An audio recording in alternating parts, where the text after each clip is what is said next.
Hello my story lovers. तो एक बार फिर से स्वागत है आपका एक नई कहानी में। सो फ्रेंड्स, हम लोग किस्मत पर बहुत भरोसा करते हैं, लेकिन ज़िंदगी में सक्सेस पाने के लिए अपने काम के प्रति लगन और मेहनत भी बहुत ज़रूरी है। तो आज की कहानी कुछ इसी से रिलेटेड है। कहानी है हमारी खुशनसीब राजकुमारी। पूर्वी राज्य में एंटोनी नाम का एक प्रसिद्ध और शक्तिशाली राजा शासन करता था। राजा अमीर खुशहाल था, लेकिन वो बहुत घमंडी था। उसकी 3 बेटियां थीं, ईरा, लिली और लवली। तीनों बेटियां अत्यंत सुंदर, गुणी और अपने पिता से बहुत प्रेम करने वाली थीं। राजा एंटोनी अपनी बेटियों को अपना सबसे बड़ा अभिमान मानता था। वह अक्सर उन्हें यह समझाने की कोशिश करता था कि वे कितनी सौभाग्यशाली हैं, क्योंकि वो उसके घर में पैदा हुई हैं, वो उसकी बेटियां हैं। राजा को यह सुनकर बहुत अच्छा लगता था कि उसकी बेटियां अपने भाग्य का श्रेय उसे देती थी। खाने के मेज पर, महल की बगिया में या किसी भी अवसर पर कहीं भी वो अपनी बेटियों से अक्सर यही पूछता था, बेटियों बताओ, तुम इतनी खुश क्यों हो? तुम्हारी किस्मत किसकी वजह से अच्छी है? लिली और लवली बिना देर किए पट से बोल देती, पिताजी, हमारी किस्मत तो आपकी वजह से अच्छी है। हम खुश हैं क्योंकि आप हमारे पिता हैं। लेकिन ईरा हमेशा चुप रहती। वह सोचती रहती थी जैसे उसका मन इस बात से सहमत नहीं था। ईरा छोटी थी, लेकिन उसके विचार बड़े थे। वह हमेशा मानती थी कि जीवन में हर किसी को अपने कर्म से ऊपर उठना चाहिए, किसी दूसरे के सहारे नहीं। वह अपने कमरे में बैठकर अक्सर सोचती थी, क्या सच में मेरी खुशहाली पिताजी की वजह से है या मेरी किस्मत अपनी है? राजा एंटोनी को अपनी बेटियों की यह श्रद्धा बहुत प्यारी थी, लेकिन ईरा की चुप्पी उसे हमेशा खटकती थी। एक दिन उसने ठान लिया कि वह ईरा से सच पूछ कर रहेगा। बेटियों, आज फिर से बताओ, तुम इतनी खुश क्यों हो? इसकी वजह क्या है? लवली और लिली ने तुरंत कहा, पिताजी, हम आपकी वजह से खुश हैं। ईरा फिर भी चुप रही। एंटोनी ने गंभीरता से पूछा, ईरा, आज तुम जवाब दोगी या नहीं दोगी? ईरा ने नजर झुकाई और कहा, पिताजी, मैं आपसे बहुत प्यार करती हूँ, लेकिन अगर मैं खुश हूँ तो यह मेरी किस्मत की वजह से है। अगर मैं आपकी बेटी ना भी होती तब भी मेरे नसीब में अगर सुख लिखा होता तो मैं सुखी ही होती।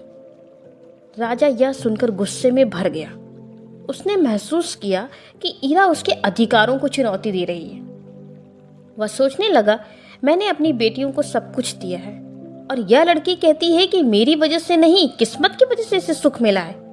राजा ने क्रोध में आकर निर्णय लिया कि ईरा की परीक्षा लेगा, और वो देखना चाहता था कि क्या ईरा सच में अपनी किस्मत से सुखी रह सकती है। राजा ने अपने सेवकों को बुलाया और आदेश दिया, तुम राज्य भर में जाओ और सबसे गरीब, सबसे अभागे युवक को ढूंढकर मेरे पास ले आओ। ऐसा लड़का जिसके पास कुछ भी ना हो, वो बहुत गरीब हो। सेवक कई गांवों में घूमे।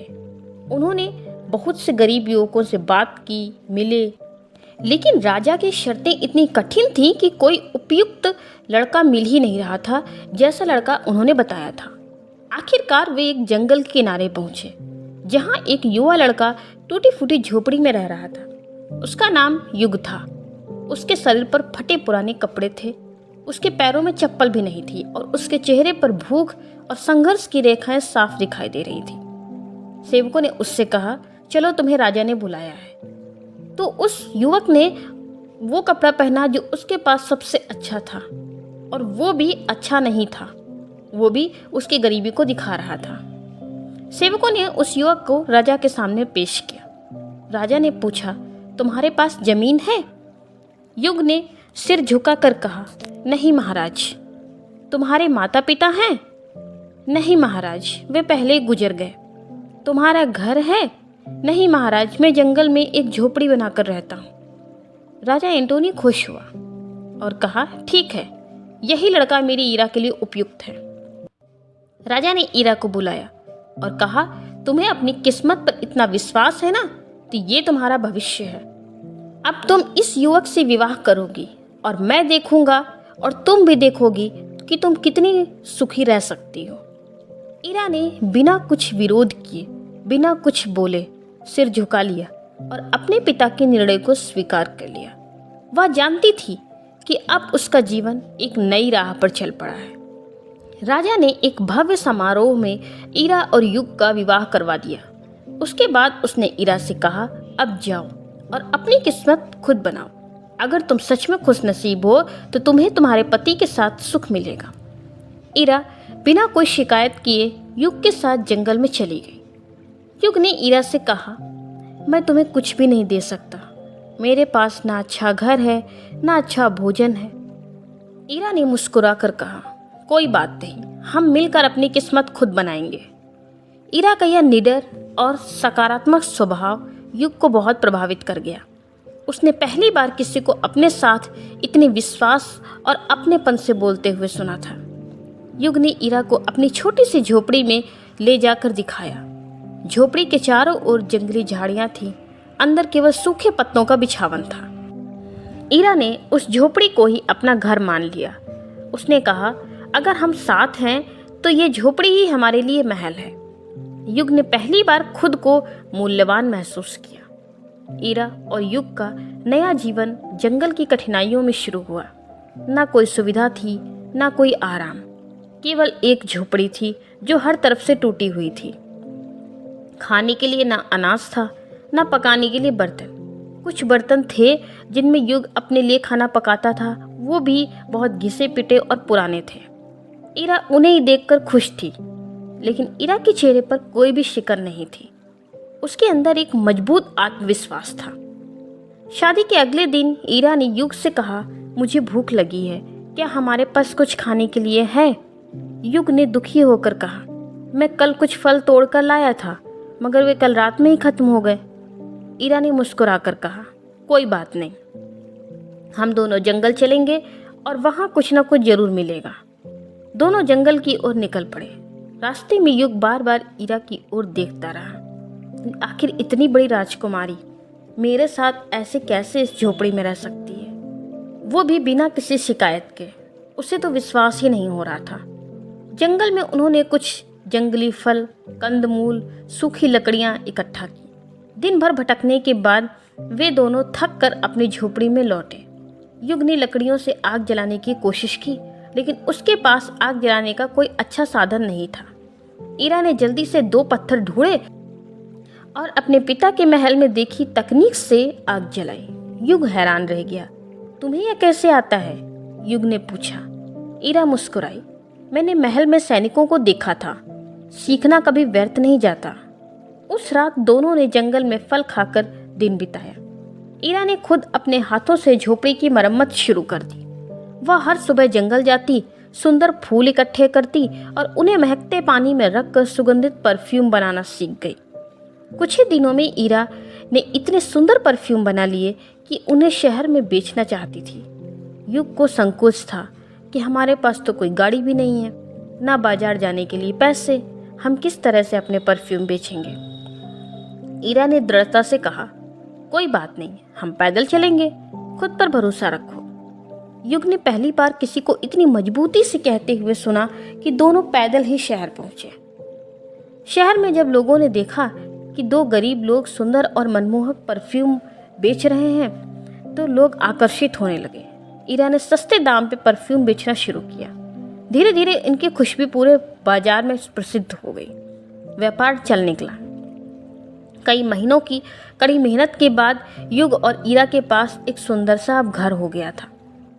उनके पास अब अच्छे कपड़े, बर्तन और खाने का भरपूर सामान भी था। वे जंगल में नहीं बल्कि शहर के पास एक छोटे से गांव में अब रहने लगे थे। युग अक्सर ईरा से कहता, तुम तो सच में भाग्यशाली हो, तुमने अपने कर्म से ही हमारी किस्मत बदल दी। ईरा मुस्कुराती और कहती, यह तो हमारी मेहनत और विश्वास का फल है, किस्मत खुद मेहनत से बदलती है। एक दिन जब वे परफ्यूम के नए डिज़ाइन बना रहे थे, तभी एक सिपाही भागता हुआ उनके पास आया और उसने ईरा के परफ्यूम को देखकर हाथ में ले लिया और देखने लगा कि आप राजकुमारी हैं, आप ये परफ्यूम बनाती हैं? ईरा हाँ कहती है और उससे बात करने लगती है। तभी वो परेशान था तो ईरा ने पूछा और उसने बताया कि राजा एंटोनी खतरे में है। पड़ोसी राज्य के सैनिकों ने उन पर हमला कर दिया है। हमारी सेना हारने के कगार पे है राजकुमारी जी, अब हम क्या करें? ईरा ने तुरंत निर्णय लिया, हमें चलना होगा। यह मेरा कर्तव्य है कि मैं अपने पिता की सहायता करूं। युग भी तैयार हो गया और जानता था कि ईरा कभी पीछे नहीं हटती। दोनों ने बिना समय गंवाए राजा के महल की ओर प्रस्थान किया। रास्ते में युग ने ईरा से पूछा, हमारे पास कोई सेना नहीं है, हम कैसे मदद कर सकते हैं? ईरा ने मुस्कुराकर कहा, हमारे पास बुद्धि है, साहस है और हमारी किस्मत हमारे साथ है, यही काफ़ी है। रास्ते में ईरा ने अपने पुराने परिचितों, महल के रक्षकों, शहर के व्यापारियों से मदद मांगी। ईरा की सत्यता, परिश्रम और ईमानदारी को सभी जानते थे। सभी ने मिलकर छोटी छोटी सेनाएं बनाई और पड़ोसी राज्य के सैनिकों पर एक साथ आक्रमण कर दिया। ईरा ने अपनी योजना के अनुसार सैनिकों को घेरने की चाल चली और युद्ध का पूरा रुख ही पलट दिया। कुछ दिनों तक युद्ध हुआ, जिसमें राजकुमारी और उसके पति ने राजा की बहुत मदद की। युद्ध समाप्त होने के बाद राजा एंटोनी की जान बच गई। राजा ने देखा कि ये वही बेटी है जिसने उसने राज्य से निकाल दिया था और आज वही उसकी रक्षा के लिए खड़ी थी। राजा एंटोनी ने सभी के सामने घोषणा की, ईरा, तुमने सिद्ध कर दिया कि किस्मत खुद बनानी पड़ती है। आज से यदि मेरा कोई उत्तराधिकारी होगा तो तुम और तुम्हारा पति युग होंगे। ईरा ने झुककर कहा, पिताजी, मैं केवल अपना कर्तव्य निभा रही थी। मैंने कभी आपसे द्वेष नहीं रखा, कभी आपको बुरा नहीं समझा। राजा की आंखों में आंसू थे। उसने ईरा और युग को गले से लगा लिया। राजा एंटोनी ने जब पूरे दरबार के सामने ईरा और युग को अपना उत्तराधिकारी घोषित किया तो सारा राज्य आश्चर्य में पड़ गया। सभी लोग जानते थे कि ईरा को राजा ने राज्य से निकाल दिया था, लेकिन आज वही बेटी राजा की सबसे बड़ी ताकत है। पिताजी, मेरे लिए सबसे बड़ी खुशी यही है कि आपने मुझे समझा। मुझे राज्य नहीं चाहिए, मुझे आपका प्यार चाहिए। राजा ने ईरा के सिर पर हाथ रखते हुए कहा, बेटी, अब यह राज्य तुम्हारी जिम्मेदारी है। मैंने अपने जीवन में तुमसे अधिक साहसी और बुद्धिमान कोई नहीं देखा। तुम और युग मिलकर इस राज्य को खुशहाल बनाओगे। युग अब भी थोड़ा संकोच में था। वो सोचता था कि मैं तो जंगल में रहने वाला एक साधारण युवक हूँ, मैं राज्य कैसे संभाल पाऊंगा। ईरा ने युग का हाथ पकड़ा और कहा, तुम्हारे साथ ही मेरी ताकत है। तुम मेरे बिना अधूरे हो और मैं तुम्हारे बिना। हम दोनों मिलकर सब कुछ कर। अगले दिन राजा ने एक भव्य समारोह आयोजित किया, जिसमें ईरा और युग को राजकाज की जिम्मेदारी सौंप दी। लिली और लवली भी इस अवसर पर उपस्थित थी। वो दोनों ईरा की प्रशंसा करती रहीं। अब उन्होंने भी यह स्वीकार कर लिया था कि किस्मत मेहनत से बनती है। अब ईरा और युग ने सबसे पहले राज्य के गरीबों की सहायता शुरू की। उन्होंने अपने पुराने दिनों को याद कर निर्धनों के लिए नए घर बनवाए, सस्ते भोजन की व्यवस्था कराई, शिक्षा के नए अवसर खोले और इस तरह से दोनों ने परफ्यूम के व्यवसाय को भी आगे बढ़ाया और स्त्रियों को परफ्यूम की कला सिखाई, जिससे औरतें भी उनके राज्य में आत्मनिर्भर बन पाए। राजा एंटोनी आखिरकार बहुत खुश थे। उन्होंने अब चैन की सांस ली कि उनका राज्य अब सही हाथों में है। ईरा और युग का जीवन एक मिसाल बन चुका था।